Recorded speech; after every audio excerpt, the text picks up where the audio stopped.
Mike, Rachel, it's already feeling pretty warm out here. And with the warm weather already creeping in, I spoke with D&M Mechanicals, a heating and cooling company in Derby, Kansas, about what homeowners should do with the warm weather creeping in. Rachel, with almost 500,000 people expected to be in attendance in just 2 days, the Kansas City Chiefs Parade will kick off right at noon for fans and family to celebrate the big win.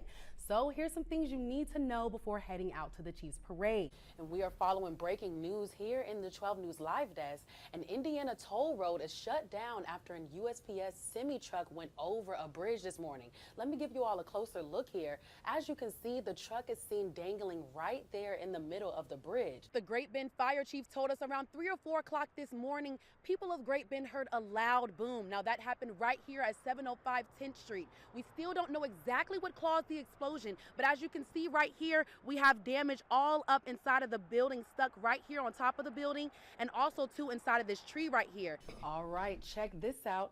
Pepsi is making changes to their zero sugar recipe. The company says the new recipe uses a sweetener system that gives a more refreshing and bolder taste. Now, I'm not too big of a soda drinker, but Britton, I heard that you're a big Pepsi fan, so have you tried this yet? Yeah, word on the block is right. Jaiya wants to talk about the fall because these two were on the ground, if you could tell. Yes, when I was going down, I was like, Britton, you got to go down with me. If I'm And gonna go I down. did. I wanted to show you something good that happened following last night's tragedy. Just before Christmas, Hamlin posted a toy drive on GoFundMe. He hoped to raise $2,500 for his community in Pennsylvania, but that page received a surge of donations. Rachel, Argentina's Empanadas is a new small business in town. Now, after other businesses were broken into, you can see a few of those break-ins right here. This story owner is taking action to keep her property safe. This spot where Jackie Robinson once stood is still empty after being stolen and destroyed.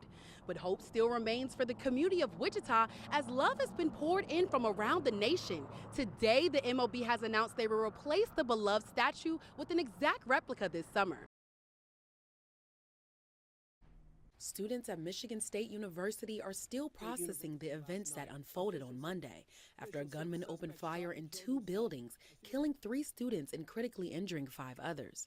Man, it's hard. It's hard. For almost 5 hours, students, faculty, and staff sheltered in the campus buildings as police officers searched for the gunman.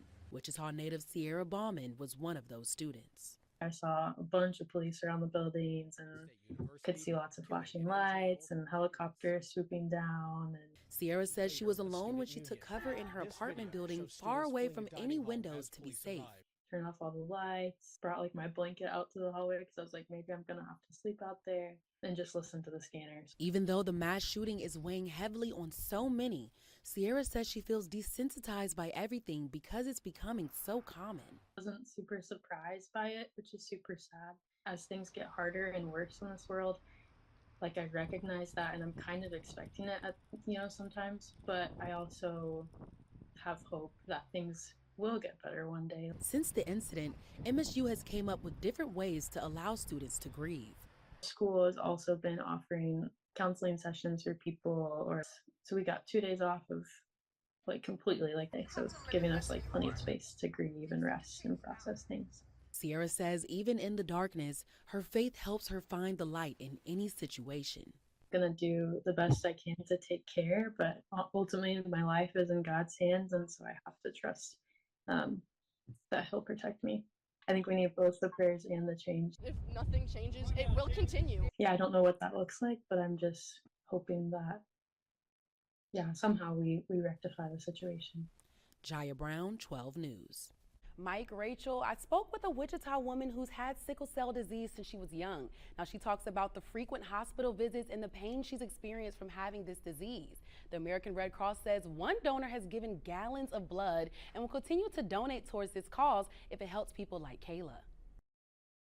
Saving many, many lives. Sickle cell disease is the most common genetic blood disorder in the U.S. Over 100,000 people have sickle cell disease in the United States. Most of those are African American. Kayla White Kinshon depends on blood transfusions to manage life-threatening complications in her body. I knew I had sickle cell when I was a child. I remember my mother taking me back and forth to the hospital and the doctor. And the best way I describe it is with my hand. Normal people have circle-sized cells, and sickle cell folks like me The cells are half moon shaped. Because of this, this disease heavily relies on blood donors. Without the donations, I wouldn't be here today. But more so, my worst time in my life was in my early 20s. The side effects of being pregnant and so forth was dropping my blood count and causing me to go into crisis. Due to the constant need of blood transfusions, programs like the American Red Cross reaches out to the community for help. I've met people that have had as many as 100 or more transfusions. So that number right there tells you that it's important and urgent that people can give as often as they can. And often is an understatement for one blood donor who's been donating for 16 years. I'm about 2 donations short of 75 gallons at this point. Oh, I like it. It makes me feel good. You know, you're helping people. You know, there's not a lot of things you can do for people. You can do this. And donations like this mean the world to people like Kayla. And as a recipient and other recipients, I just want to say thank you. Even though sickle cell disease primarily affects African Americans, the Red Cross says anyone donating will help a diverse community. Spirit Aerosystems has their own blood collection site for their employees to donate as well.